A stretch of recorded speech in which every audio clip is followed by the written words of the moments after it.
BIS यानी bureau of Indian standards ने recently March 2022 में ट्रांसलेटर्स की रिक्रूटमेंट निकाली थी, जहां पे केवल 76 कैंडिडेट्स को एलिजिबल पाया गया। उसकी परीक्षा है 22 अप्रैल 2022 को, यानी कि आने वाली 22 तारीख को।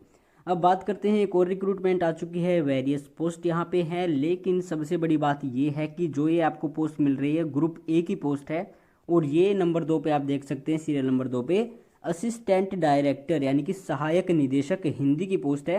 और सैलरी जो आपको मिलेगी लेवल 10 की मिलेगी, 56,100 आपका बेसिक पे है और 1,77,500 तक, यानी कि लाखों में आपकी सैलरी होने वाली है, 1.25 1.5 लाख के करीब। और एज लिमिट यहाँ पे जो है वो है 35 साल। केवल एक वैकेंसी है UR कैटेगरी की, यानी कि किसी भी कैटेगरी के लिए ये रिजर्व नहीं है, अनरिजर्व है, कोई भी बंदा अप्लाई कर सकता है, लेकिन उसको रिलैक्सेशन नहीं मिलेगा। आगे चलते हैं और क्या इसकी एलिजिबिलिटी है वो जान लेते हैं। तो बहुत ही अच्छी पोस्ट है और एलिजिबिलिटी पर ही पता चलेगा, उससे पहले जान लेते हैं इसकी लास्ट डेट है 9 मई 2022। ऑनलाइन आवेदन होंगे।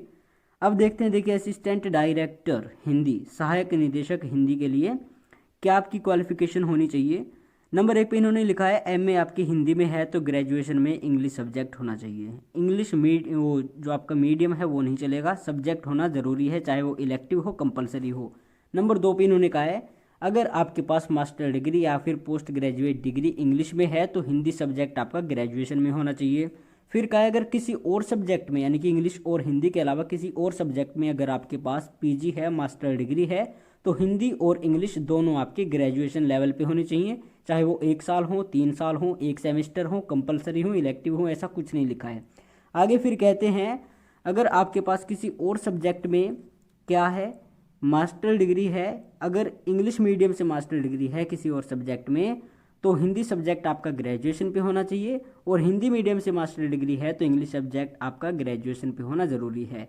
इसके बाद जो ज़रूरी है एंड इन्होंने लिखा है नंबर 2 पे, तो 5 साल का आपका ट्रांसलेशन में या फिर टर्मिनोलॉजिकल वर्क इन हिंदी, इसमें आपका एक्सपीरियंस होना ज़रूरी है, इंग्लिश टू हिंदी या फिर हिंदी टू इंग्लिश, या इन्होंने लिखा है English to Hindi and Hindi to English नहीं है, और यहाँ पे लिखा है ये आपका हो सकता है सेंट्रल गवर्नमेंट से, स्टेट गवर्नमेंट से, यूनियन टेरिटरी गवर्नमेंट से, स्टैट्यूटरी से, ऑटोनोमस बॉडी से, PSU से, या फिर रेप्यूटेड गवर्नमेंट एजेंसी से।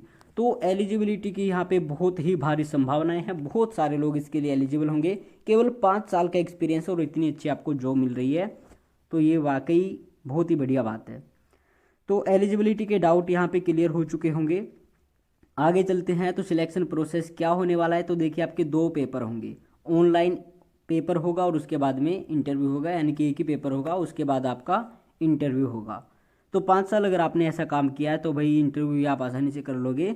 तो स्ट्रक्चर क्या है एग्ज़ाम का, तो स्ट्रक्चर भाई ये है, देखिए 4 इन्होंने टॉपिक दिए। नंबर 1 है general intelligence and reasoning, 40 question 40 अंक के 30 मिनट में करने हैं। उसके बाद इंग्लिश लैंग्वेज 40 क्वेश्चन 40 अंक के 30 मिनट में करने हैं। उसके बाद क्वांटिटेटिव एप्टीट्यूड है, 20 क्वेश्चन 20 अंक के हैं, 20 मिनट में करने हैं। और फिर आपकी domain knowledge of Hindi language है, 50 क्वेश्चन 50 अंक के 40 मिनट में करने हैं। ये इंग्लिश और हिंदी को छोड़ के आपके सभी क्वेश्चंस बाइलिंगुअल होंगे। ये टोटल आपके 150 क्वेश्चन है, 150 अंक के हैं, जो आपको 2 घंटों में क्लियर करने हैं। और यहाँ पे इन्होंने साथ में लिखा है 50% एग्रीगेट करके, यानी कि 150 का 50% कितना हो जाएगा 75। तो इतने मार्क्स तो आपको लेके आने ही पड़ेंगे, उसके बाद आपको इंटरव्यू के लिए बुलाया जाएगा। आगे चलते हैं, आगे क्या ज़रूरी है। तो अपर एज रिलैक्सेशन है भाई, UR की पोस्ट है तो रिलैक्सेशन की बात करो ही मत। और आगे है एग्जामिनेशन सेंटर्स, तो टेंटेटिव हैं, चेंज भी हो सकते हैं, लेकिन आप देख लेना कौन सा आपके नज़दीक पड़ता है। टोटल इन्होंने एग्जामिनेशन सेंटर दिए हैं 49। इसके बाद आती हैं कुछ गाइडलाइंस, तो आप इसको डाउनलोड कर लेना, पढ़ लेना कैसे कट ऑफ बनाएंगे, क्या आपका process for arriving at scores होंगे, और क्या कुछ इनका और सिलेक्शन प्रोसेस होगा, क्या कैसे आपकी डॉक्यूमेंट वेरिफिकेशन की जाएगी। तो ये सारी चीज़ें इन्होंने यहाँ पे पूरी डिटेल से दी है, इंग्लिश में भी है और हिंदी में भी है, बाइलिंगुअल ये आपका नोटिस है। लेकिन थोड़ा बुरा लगता है, पहले इंग्लिश लिखते हैं बाद में हिंदी लिखते हैं, खैर ये तो चलता ही है भाई, क्या कर सकते हैं। तो फीस आपकी देखिए नॉन रिफंडेबल है, 9 मई तक आप इसके लिए अप्लाई कर सकते हैं। और कितनी फ़ीस आपकी होगी तो वो भी आपको बता देते हैं, किस रेजोल्यूशन में कितनी आपके पिक्सल में आपका जो फ़ोटो है, साइज़ है फ़ोटो का वो होना चाहिए, और आपके थंब इम्प्रेशन है, डिक्लेरेशन है और आपकी सिग्नेचर है, तो ये भी आप देख लेना। आगे चलते हैं तो फीस कहाँ पे चली गई। जी हाँ, देखिए यहाँ पे इन्होंने साफ लिखा है कि भाई 800 रुपये लगेंगे असिस्टेंट डायरेक्टर बनने के लिए, तो कोई बुरी बात नहीं है।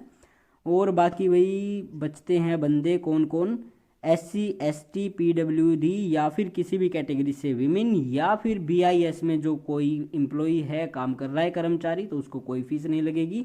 और डेपुटेशन बेसिस पे भी एक पोस्ट है डायरेक्टर लीगल की, तो उसके लिए भी कोई फीस नहीं है। अब शेड्यूल ऑफ इवेंट है, तो देखिए भाई रजिस्ट्रेशन है, उसके बाद एप्लीकेशन फीस है, उसके बाद एडमिट कार्ड आपके कब आएंगे, तो एग्ज़ाम से 10 दिन पहले एडमिट कार्ड आ जाएंगे। और आपका जो एग्ज़ाम है वो संभवतः जून में होगा, तो तैयारियां ज़ोर शोर से शुरू कर दीजिए। आगे चलते हैं तो आगे तो और कुछ खास है नहीं, तो आगे इन्होंने हिंदी में दिया हुआ है, तो हिंदी में भी आप पढ़ सकते हैं। कुछ इन्होंने फिर सर्टिफिकेट्स लगाए हैं, अगर आपको कोई सर्टिफिकेट इशू कराना है तो वो भी जान सकते हैं। बाकी इतना ही है, हिंदी में भी आप अगर पढ़ना चाहें तो हिंदी में पढ़ लो। और ये काफ़ी अच्छी पोस्ट है, लाखों में सैलरी मिलने वाली है, केवल 5 साल का एक्सपीरियंस है। तो आई होप बहुत सारे कैंडिडेट्स जो चाहे सीनियर ट्रांसलेटर हो या फिर जूनियर ट्रांसलेटर हो, या फिर इस क्वालिफिकेशन के साथ और एक्सपीरियंस के साथ और कहीं पे काम कर रहे हैं, तो उनको इसके लिए ज़रूर अप्लाई करना चाहिए। बहुत अच्छी पोस्ट है और फटाफट आपका एग्ज़ाम हो जाएगा, और सिलेक्शन भी आजकल फेयर ही होते हैं। बाकी आप इस नोटिस को एक बार अच्छी तरह से ज़रूर पढ़ लेना, लिंक आपको इस वीडियो के डिस्क्रिप्शन में मिल जाएगा।